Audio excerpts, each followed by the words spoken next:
एक सच्चा मित्र वह नहीं जो हमारे सुखों का हिस्सेदार होता है, बल्कि एक सच्चा मित्र वह है जो मुसीबतों के समय हमारे पास खड़ा हो।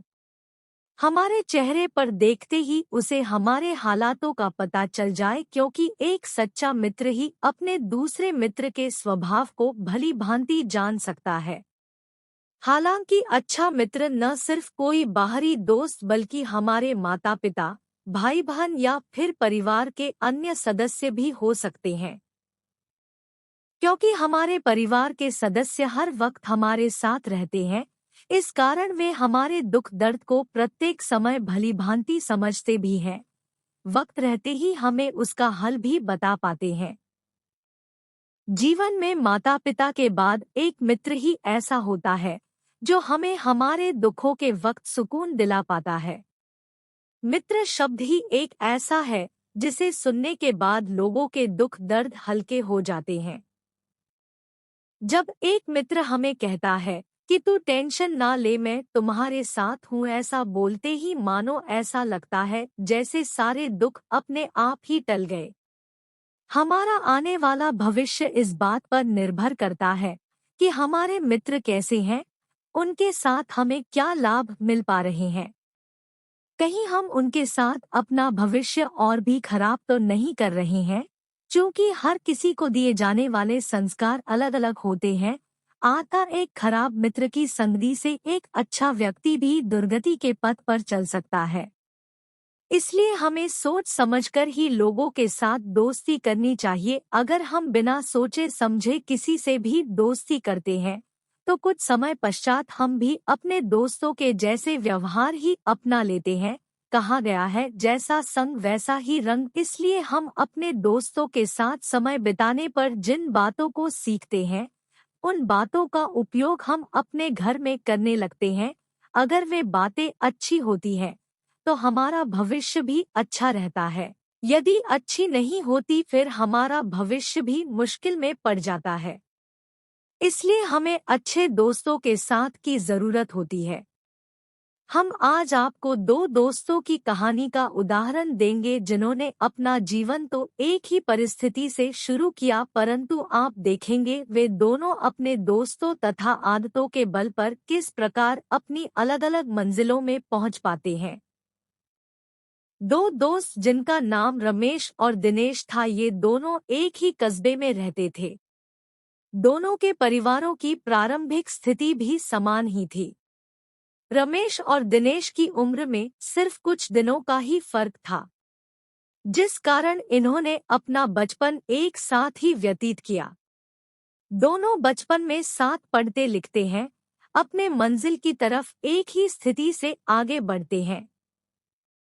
परंतु समय के साथ दोनों दोस्त अपनी विभिन्न आदतों, संस्कारों के कारण अपनी अलग अलग मंजिल पर पहुंच पाते हैं। इसका कारण सिर्फ उनके परिवार द्वारा उन्हें दिए गए संस्कार तथा उनके द्वारा अपनाए गए रास्ते होते हैं।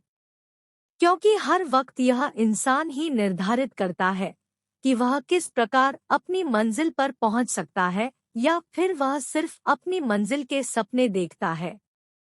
मंजिल पर हमेशा वही लोग पहुंचते हैं जो सपनों के साथ साथ वहां तक पहुंचने के लिए कार्य करना प्रारंभ कर देते हैं। लेकिन कुछ लोग सपनों में ही सुकून पाते हैं और वे सपने देखते रह जाते हैं। वे लोग उस मंजिल को हासिल करने के लिए कभी कोई कार्य प्रारंभ करते ही नहीं करना चाहते हैं। कुछ लोग यूं ही किस्मत से मंजिल पा लेते हैं और कुछ लोग बहुत मेहनत करने के बाद वहां तक पहुंच पाते हैं। ऐसा ही होता है। इन दो दोस्तों के साथ एक अपना संघर्ष वाला जीवन यापन करके अपनी मंजिल तक पहुंच जाता है, परंतु दूसरा सिर्फ अपनी मंजिल के सपने देख पाता है और वह सपनों में ही सुकून पाता है, जिस कारण उसके मन में सफलता के प्रति नए कार्य प्रारंभ करने का विचार आता ही नहीं। रमेश और दिनेश जो एक समान परिवार से संबंध रखते थे, परंतु उनके विचार अलग अलग होने के कारण दिनेश तो अपने परिवार द्वारा अच्छे संस्कार सीख लेता है। वह अच्छे दोस्तों के साथ अपना कीमती वक्त गुजरता है, अपनी मंजिल के लिए लगातार संघर्ष करता है। परंतु ठीक इसके विपरीत रमेश अपने परिवार से अच्छे संस्कार न पाने के कारण अच्छे मित्रों को भी नहीं अपना सकता था। वह ऐसे लोगों के साथ अपना कीमती वक्त गुजरता है जो पहले ही अपना भविष्य खराब कर चुके हैं। इससे रमेश के जीवन में भी बहुत प्रभाव पड़ता है। वह कभी भी अपनी मंजिल के रास्ते पर नहीं चढ़ पाता और न ही चढ़ने की सोचता है, क्योंकि उसके दोस्त जिसके साथ वह अपना वक्त गुजरता था वे लोग हमेशा ही बेमतलब की बातों में अपना वक्त गुजार लिया करते।